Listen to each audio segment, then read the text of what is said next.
Lucas, Mads Mikkelsen, est un homme de 40 ans qui tente de se reconstruire après son divorce. Il travaille au jardin d'enfants et est très apprécié par toute la communauté. Mais sa vie va être bouleversée quand la fille de son meilleur ami, Clara, âgée de 5 ans, l'accuse de pédophilie. Tout le monde croit à la petite fille car il est impossible qu'un enfant puisse mentir à ce sujet. Lucas est alors rejeté par toute la communauté pour un acte qu'il n'a pas commis et va devoir se battre pour que la vérité soit révélée.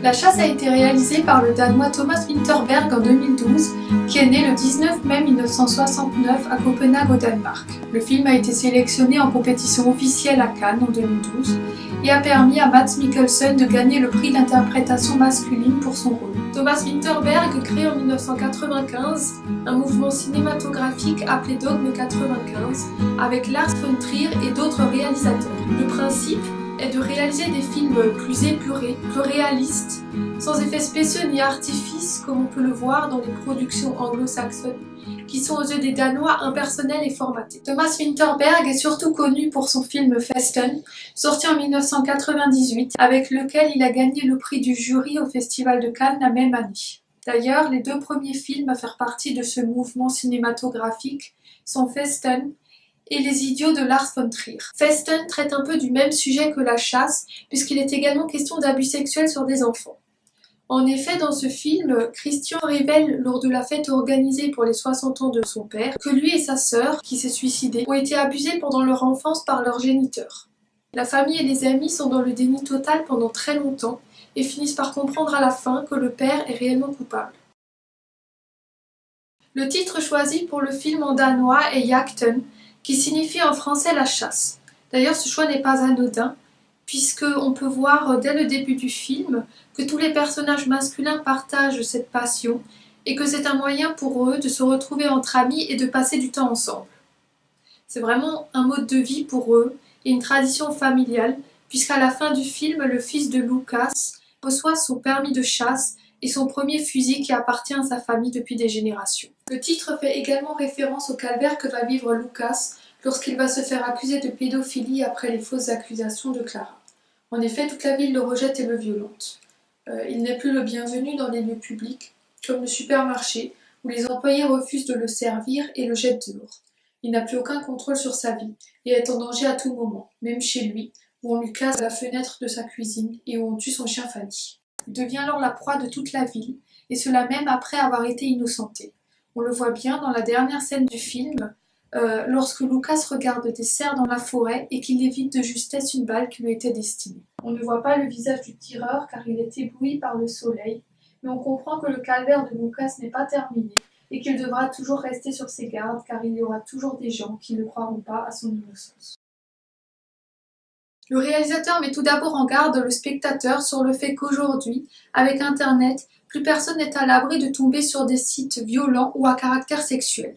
En effet, dans le film, Clara, alors âgée de 5 ans, est exposée contre son gré à des photos de femmes nues et de sexe en érection vues par son grand frère et son meilleur ami, tous deux adolescents. Clara, qui est en manque d'affection de la part de ses parents qui se disputent souvent et dont le père a des problèmes d'alcool, tombe amoureuse de Lucas qui symbolise pour elle la stabilité, la douceur et l'amour. Et lorsqu'il la rejette, après qu'elle l'ait embrassée sur la bouche et qu'elle lui ait offert un cœur, elle décide de se venger en déclarant à la directrice du jardin d'enfants que Lucas lui a déjà montré son pénis et qu'il était dur. La directrice ne peut pas imaginer qu'un enfant puisse inventer ce genre de choses et croit tout de suite la petite fille, alors qu'en réalité Lucas est innocent et Clara a juste retranscrit ce qu'elle voyait sur des images pornographiques dont elle a été témoin. Le problème, c'est que l'histoire se passe dans une toute petite ville où tout le monde se connaît. Les rumeurs circulent très vite et la paranoïa gagne tous les habitants puisque d'autres parents pensent que leurs enfants ont été abusés par Lucas. Les gens ne voient que ce qu'ils veulent voir et ce qui les arrange. D'ailleurs, ce n'est pas une coïncidence si le réalisateur a choisi la période de Noël, qui est normalement un moment de joie et de partage avec ses proches, pour y faire évoluer son personnage et pour plonger Lucas dans la solitude. En effet, au fur et à mesure que le scandale se propage, Lucas va se faire rejeter par toute la ville, ainsi que par son meilleur ami qui n'est autre que le père de la petite Clara.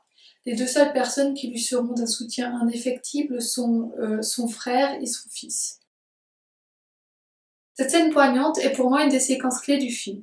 Il s'agit du moment où toute la ville, y compris Lucas, se retrouve à l'église la veille de Noël et où ce dernier craque, submergé par le sentiment de colère et d'injustice qui le ronge depuis le début du scandale. Cette scène ne nécessite pas beaucoup de dialogue, car les différentes pensées et intentions des personnages nous parviennent seulement par leur regard. Il s'agit d'une confrontation entre les parents de Clara, Théo et Agnès, et Lucas. Ce dernier cherche du regard son meilleur ami, qui n'est autre que le père de la petite fille, pour tenter de lui faire comprendre encore une fois qu'il est innocent et qu'il ne ferait jamais une chose pareille. Théo, qui a des doutes quant à la culpabilité de son ami, est alors persuadé de son innocence. De plus, je trouve que cette scène est très belle esthétiquement parlant, car aucun détail n'est laissé au hasard par le réalisateur, et ce dès le début de la scène.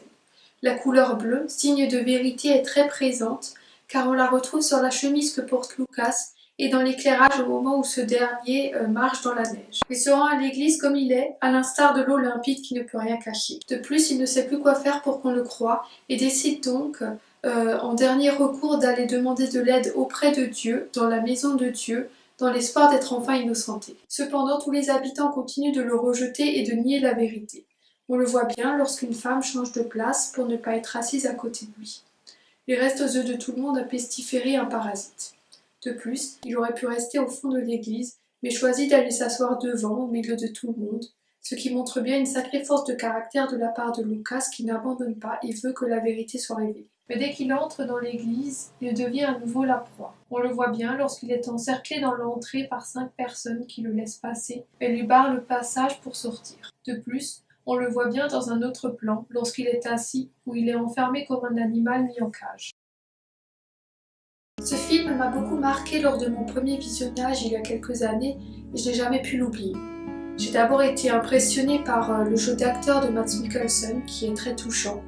Le spectateur se sent complètement impuissant face à cette haine et cette violence qui se déchaîne contre Lucas, alors qu'il sait dès le début du film que Lucas est innocent, contrairement aux habitants qui sont sûrs de sa culpabilité.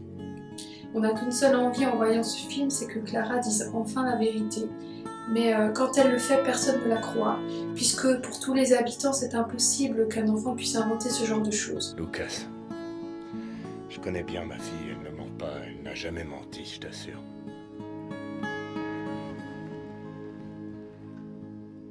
Alors pourquoi elle mentirait? Mais le problème, c'est qu'aujourd'hui, avec Internet, les enfants peuvent perdre leur innocence très tôt et voir des choses qu'ils ne sont pas censés voir. C'est ce qui est arrivé à Clara, qui n'a pas compris tout de suite la gravité de son geste et qui s'est retrouvée piégée dans un mensonge dont elle n'arrivait plus à sortir. Voilà, j'espère que je vous aurai donné envie de voir ce film et je vous dis à très vite pour de nouvelles critiques.